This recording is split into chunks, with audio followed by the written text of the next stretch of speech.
So as you all know, Trump is now hiding from Kamala Harris after the debate. It's kind of a bad look. It's kind of a bad look because if you're Trump and you got your ass handed to you in the debate, you actually should want another debate immediately because you don't want to leave people with that taste in their mouth, right? Of like, oh shit, he got wrecked. Maybe he's just not capable of beating her. Maybe that's what would happen every time they debate. You don't want people thinking that. You want to get back out there and you want to make sure you do a good job and you defeat her so that the narrative changes. Well, that didn't happen. He lost and then he ran and hid and he started crying and he was like, oh, they were unfair to me and it's the fact checkers. He literally said the other day, we had a deal not to fact check with ABC and they fact checked and it's unbelievable. It's so bad. Man, when you're going on the warpath against fact checking, you know you lost the plot, right? So Kamala and the Democratic team are capitalizing on this, knowing that, hey, it's just true that he's scared to debate because he doesn't want to have a tough time, right? This happened remember when Megyn Kelly, back when she was on Fox News, she grilled Trump and Trump got all upset about it and said she's bleeding from wherever, right? And then people don't remember he didn't go to another debate that was hosted by Megyn Kelly. He was like, I'm not going to that debate because I don't like Megyn Kelly and she's going to treat me unfairly. And his idiot followers thought it is macho of him doing that. And everybody else was like, damn, that's sort of weak as fuck. You don't think you can handle a moderator? Jesus Christ. So it was the opposite of macho. It was weak, but he tried to spin it like it was macho. Well, I don't think that's working anymore, right? And so now the narrative is he's scared. So the Kamala people, who, if they know anything, they know how to get under Trump's skin. They released this ad. Here we go. Winners never back down from a challenge. Champions know it's anytime, any place. But losers, they whine and waffle and take their ball home. Trump now refusing to debate a second time. He did terribly in the last debate. He's so easily triggered by Kamala Harris. Well, Donald, I do hope you'll reconsider to meet me on the debate stage. If you've got something to say it to my face. I'm Kamala Harris, and I approve this message. She's still in his head with the people are leaving his rallies. They're leaving his rallies in the middle of it. Just so you know, go to one of his rallies. You'll see people are leaving in the middle of it because they're it's stale. It's boring. It's boring. Nobody cares anymore. You know, it's a wrap.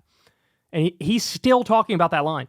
Nobody leaves. I don't know. Nobody leaves. These people right here, they look like they're leaving. They're not leaving. Maybe they're going to the bathroom. They're not leaving. Nobody ever leaves. And if anybody ever does, I make sure I wrap it up quick. I always keep your attention.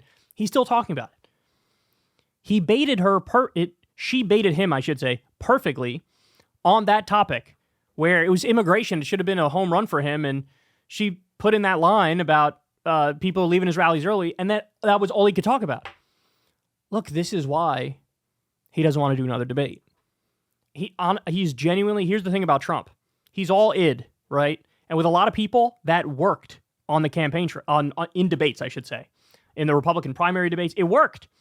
It worked because they are really...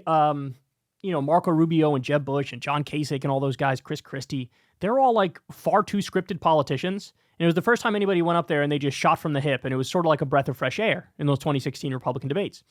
But there's a downside to the all id shoot from the hip approach to debating. The downside is if you have a worthy opponent who knows how to set a trap for you, you're just going to fucking tap dance right into those traps and not realize you're in a trap. And that's what happened. That's what happened. And I got to be honest with you guys. I genuinely don't think he's smart enough to know. If Kamala lays another trap for him in a debate, I don't think he's smart enough to avoid it. I don't think he's smart. I think he genuinely would just walk right into the trap and then afterwards deny there was ever a trap, even though it's obvious to everybody there was a trap, right? And so they're having a field day with this, bro.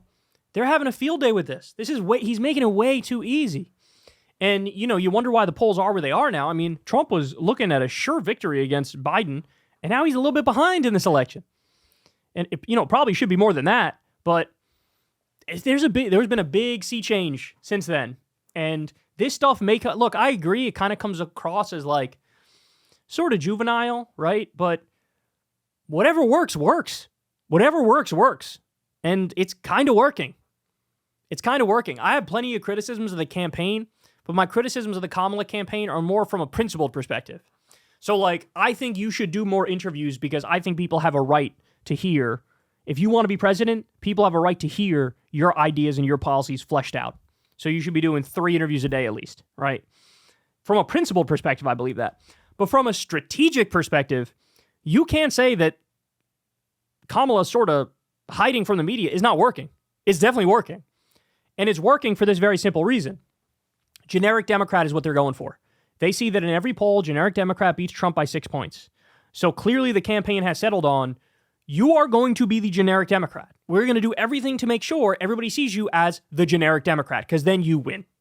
And one of the ways to do that is just play defense, right? Do your rallies, do your town halls, do those sorts of things, but you don't do a whole bunch of interviews with the media. Don't give them 57 opportunities to tear you apart, to point out problems with you or your ideology or whatever. Just don't talk to them. Nobody even likes the media. Who cares, right? Like, this is what they're thinking. Can't say it didn't work. It's definitely working. Again, I think they should do interviews as a matter of principle, because I think people have a right to hear from somebody who very well might be the next president of the United States. But from a strategic perspective, it's kind of working. Just like these sorts of ads are working. I think everybody knows now, yeah, he's scared of her. And that flips people's perspective in a number of ways. You know, the idea that like, well, he's a serious candidate and she's sort of unserious and she's untested and he's tested. And well, if you get up there on the debate stage and you deliver a smackdown, now all of a sudden people are going to view you as hyper competent and you as up to the job and you as more presidential and view him as a little bit washed, right? Not a little bit washed, a lot of bit washed.